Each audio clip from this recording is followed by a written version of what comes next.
Yang saya tahu ini dari sesepuh Badung Tulah, khususnya di RT 13. Ini setiap ada penambahan rumah satu, maka salah satu dari keluarga yang ada di sekitar ini akan meninggal dunia. Jangan pernah mencoba mendirikan rumah keenam di atas tanah ini jika kalian tidak ingin menyaksikan sendiri bagaimana alam dan tradisi menolaknya. Hari ini saya diajak langsung oleh salah satu tokoh masyarakat setempat untuk melangkah masuk ke sebuah tempat yang sampai saat ini menyimpan misteri tak terpecahkan. Berada di Dusun Wadungdolah, Desa Kaligondo, Kecamatan Genteng, Kabupaten Banyuwangi, sebuah tempat yang masyarakat kenal dengan nama Kampung Limo. Menyusuri tempat dengan sejarah dan pantangan yang cukup kuat seperti ini tentu tidak bisa sembarangan. Hari ini saya beruntung karena diizinkan dan ditemani langsung oleh salah satu tokoh masyarakat, sosok yang sangat dihormati di kampung ini. Sambil kami berjalan perlahan menyusuri jalan setapak kampung, hawa sejuk dan suasana tenang langsung menyambut. Suasana di sini sungguh berbeda. Meski lokasinya tidak jauh dari pusat keramaian Genteng, begitu memasuki area tanah keramat ini, keriuhan mendadak senyap. Yang terdengar hanya gemerisik dedaunan dan suara langkah kaki kami. Sembari berjalan, beliau menjelaskan bahwa nama Kampung Limo bukan sekedar julukan atau penanda geografis biasa. Angka 5 atau 5 mengandung makna mendalam yang diwariskan oleh para leluhur yang pertama kali membuka tanah ini. Kalau kalian membayangkan sebuah desa atau kampung, biasanya pemukiman itu akan terus berkembang. Rumah-rumah baru bermunculan, keluarga-keluarga baru membangun tempat tinggal, dan area pemukiman makin meluas. Namun, aturan umum itu seolah berhenti berlaku saat kita melangkahkan kaki di tempat ini. Di salah satu sudut wilayah ini, ada sebidang tanah keramat yang seakan mengunci waktu. Di atas tanah ini, sejak zaman dulu hingga detik ini hanya boleh berdiri 5 buah rumah, tidak boleh lebih. Konon, angka 5 berkaitan erat dengan filosofi keseimbangan hidup, tentang 5 elemen dasar atau batasan ideal yang dipercayai oleh orang-orang terdahulu agar kehidupan di atas tanah ini tetap harmonis, berkecukupan, dan berada dalam perlindungan Tuhan Yang Maha Esa. Namun, di balik filosofi yang bijak itu tersimpan sebuah batas sakral yang tidak boleh dilanggar oleh siapapun. Mari kita hitung bersama. Ini adalah rumah pertama, lalu di sebelahnya ada rumah kedua. Bergerak sedikit ke arah dalam, itu rumah ketiga dan keempat, dan tepat di ujung sana berdiri rumah kelima. Hanya 5 unit bangunan tempat tinggal. Dari generasi ke generasi, dari masa ke masa, formasinya tetap sama. Tidak ada pekarangan baru yang dibangun menjadi rumah tinggal baru. Meskipun luas tanah di sekitar sini sebenarnya masih memungkinkan secara hitungan matematis modern.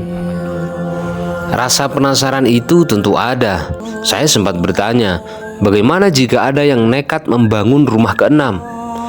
Beliau yang mengantar saya tersenyum tipis lalu menceritakan kisah yang pernah terjadi di masa lalu. Ada yang pernah mencoba membangun, akhirnya toh kembali ke 5 lagi. Iya, ke 5 lagi. Dan itu tidak hanya setahun 2 tahun teman-teman, sudah berpuluh-puluh tahun masyarakat yang ada di kampung ini memegang teguh tradisi ini. Ya. Wow, luar biasa Pak. Mendengar penjelasan beliau secara langsung di tempat ini, saya menyadari satu hal penting, bahwa masyarakat Kampung Limo ini tidak mematuhi pantangan tersebut bukan karena rasa takut yang berlebihan atau ketakutan yang mencekam, tidak sama sekali. Apa yang mereka lakukan adalah bentuk penghormatan mendalam kepada para leluhur dan wujud rasa syukur atas batas yang sudah ditetapkan. Dalam pandangan kearifan lokal, pantangan ini adalah cara alam mengajarkan manusia tentang rasa cukup.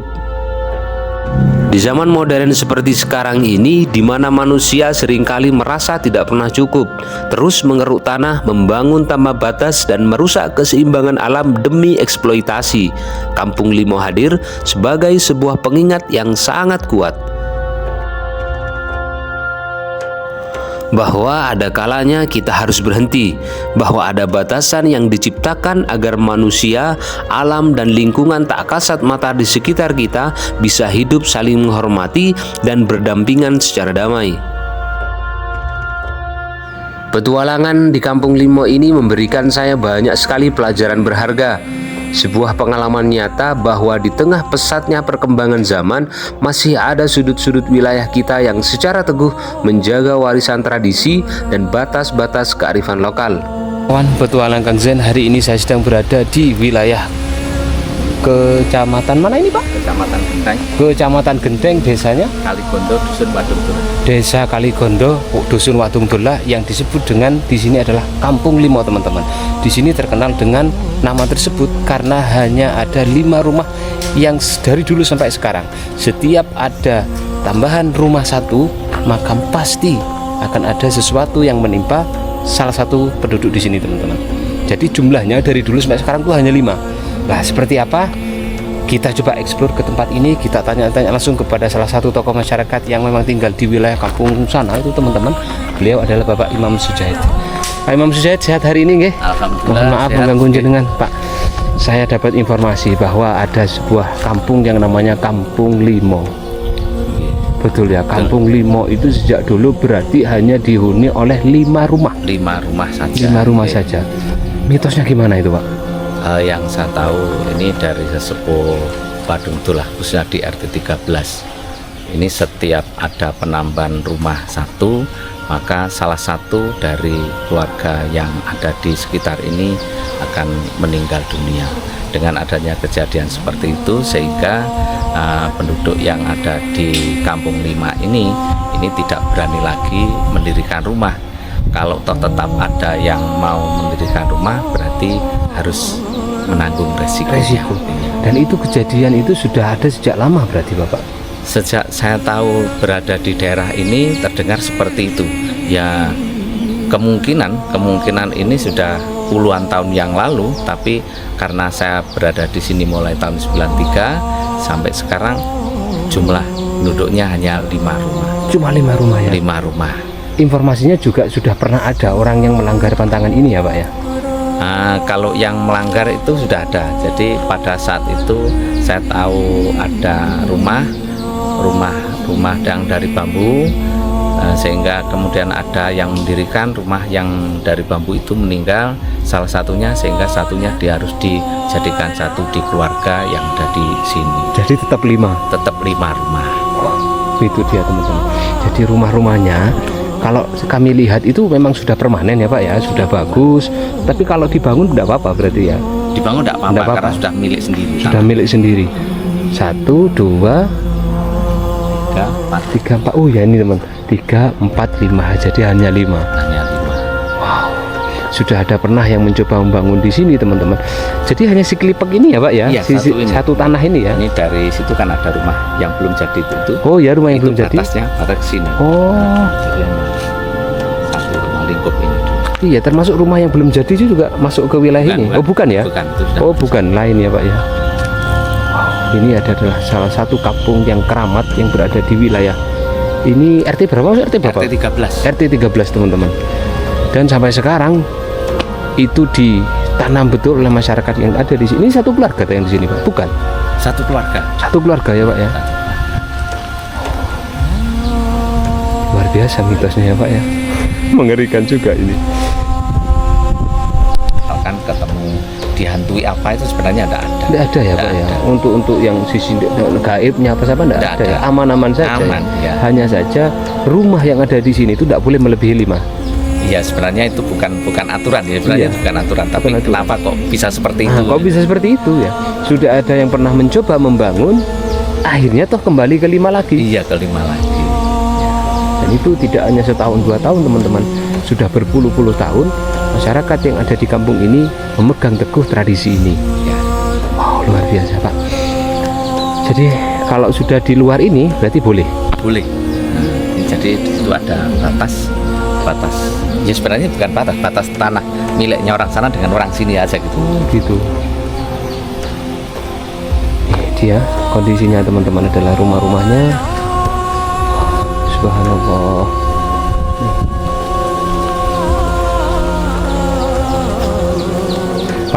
dari sepengetahuan jenengan, orang yang sudah pernah mencoba itu bagian dari keluarga apa dari orang luar, Pak?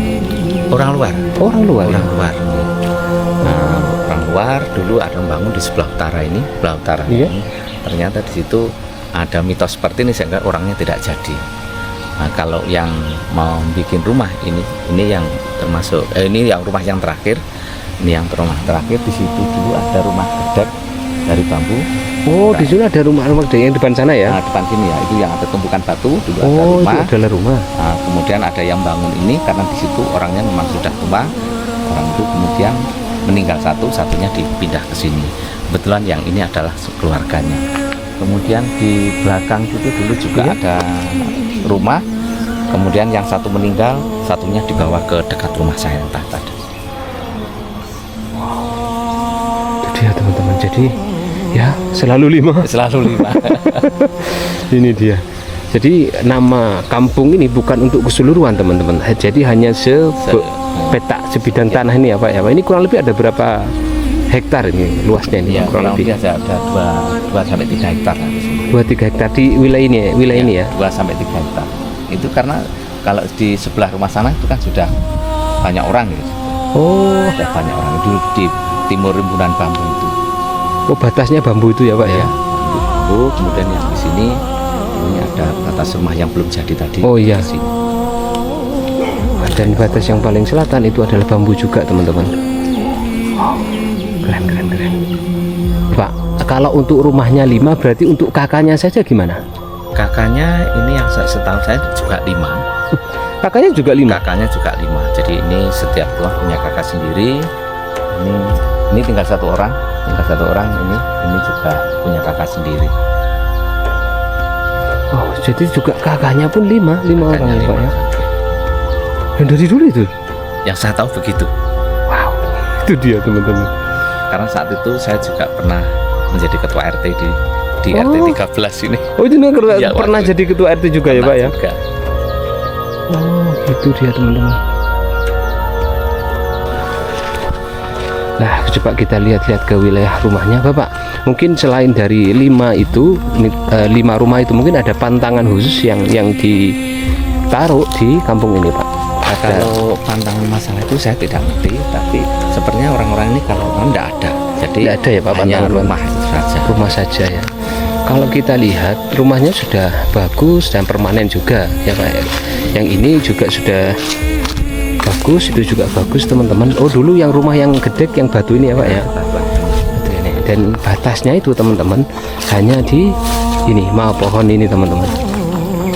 Ya, untuk masyarakat sini pada umumnya ini bermata pencarian sebagai apa Pak? Sebagai petani dan buruh tani. Petani dan buruh tani.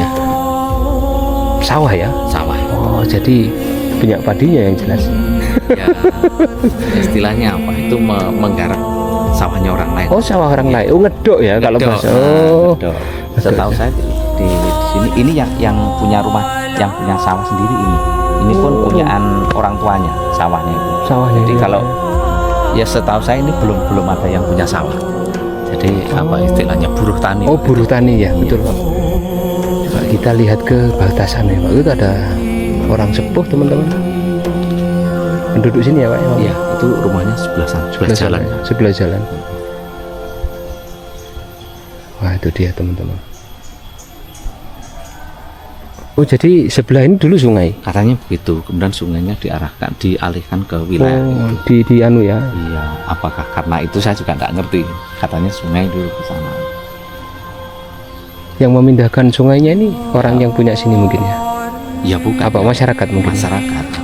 Tapi tahun berapanya saya juga nggak ngerti. Ya, betul, teman-teman. Wow, luar biasa ini Bapak. Petualangan kita memang setelah mengungkap sisi lain yang tak banyak orang tahu yang jelas ini. Tapi kalau jenengan sendiri yang sudah mulai dari 93 berarti sekarang kurang lebih sudah 33 tahun di wilayah ini ya Pak ya. Iya, kalau Untuk kampung jenengan yang di sana itu aman ya Pak ya? aman kalau di sana aman. Oh, gitu. Kalau di sana ada berapa kakak Pak di wilayah jenengan? Satu RT 13 itu ada 72 rumah. 72 rumah ya. Satu RT. Ini yang bukan terisolasi sebenarnya, hanya sebutannya menjadi Kampung Limo itu. Sebutannya Kampung Limo ya Pak ya. Oh, kan kenapa ini ada bangunan? Karena ini bukan rumah teman-teman, ini adalah pos dan gardu lah. Nah, itu dia. Tapi kalau malam ya suasananya biasa-biasa aja, Biasa Pak ya. aja. Ini malam ini teman-teman anak-anak muda ya di pos ini. Oh, nongkrong di sini malah ya. Bukan di luar, malah di sini. Ditunggoni malah ya. Keren teman-teman. Enten kampung limo lek enten griya setunggal mesti enten sing ninggal ngoten lho. Makane pengen semer kula duduke mriki. Beliau adalah Ibu Watini teman-teman, salah satu penduduk asli yang tinggal di Kampung Limo ini. Ya, kesehariannya beliau nih jaga panenannya beliau untuk kehidupan sehari-hari, makan. Gitu ya Bude ya. Sehat-sehat teng mriki nggih. Mugi-mugi paringi sehat terus jenengan. Ngapunten kalau ganggu jenengan. Kalau di daerah teman-teman semua, apakah ada cerita mitos, tanah keramat, atau pantangan unik yang masih dipercayai dan dijaga sampai hari ini? Coba tulis cerita lengkap kalian di kolom komentar di bawah ya. Mari kita diskusikan bersama secara bijak.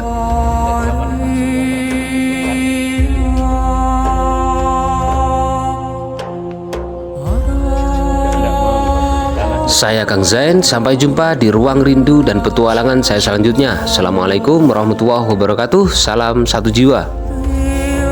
Kula ngapunten nggih Mbah, sehat-sehat mriki jenengan nggih. Assalamualaikum. Nah, beliau adalah salah satu sesepuh yang memang ada di kampung ini teman-teman. Pantangan bukan untuk dilanggar teman-teman, tapi untuk dihormati karena setiap daerah memiliki tradisinya masing-masing teman-teman. Nah, si ibu juga anu ya Pak, orang sini juga ya Pak. Ya itu ya rumahnya sebelah jalan sana. Oh, sebelah jalan juga. Oh ya tadi yang jalan ya. Yang tadi jalan tuh Pak. Jalan. Oh gitu. Oke. Bapak, terima kasih informasinya. Mudah-mudahan ini bisa menambah wawasan dan juga pengetahuan buat teman-teman penonton Facebook dan YouTube Petualangan Kang Zain. Mudah-mudahan setiap tayangan ini bermanfaat. Dan disclaimer teman-teman, postingan ini bukan untuk menyudutkan salah satu tradisi dari daerah, karena memang setiap daerah itu memiliki kebiasaan atau tradisi yang harus dipegang kuat, terutama di wilayah Banyuwangi. Seperti beberapa minggu yang lalu saya juga masuk ke kampung yang dilarang untuk membunyikan gong, dan itu sampai sekarang dipegang erat oleh wilayah untuk penduduknya, dan termasuk di Kampung Lima ini. Begitulah. Jadi terima kasih Bapak, sehat-sehat selalu. Minta izin tak upload di media sosial saya. Oke, Assalamualaikum. Waalaikumsalam. Nah, itu dia teman-teman, penelusuran kita di sebuah kampung keramat yang berada di wilayah Kecamatan Gendeng ini. Terima kasih yang sudah menonton dari awal sampai akhir. Mudah-mudahan setiap tayangan ini bermanfaat dan menambah wawasan teman-teman semuanya. Assalamualaikum warahmatullahi wabarakatuh. Salam satu jiwa.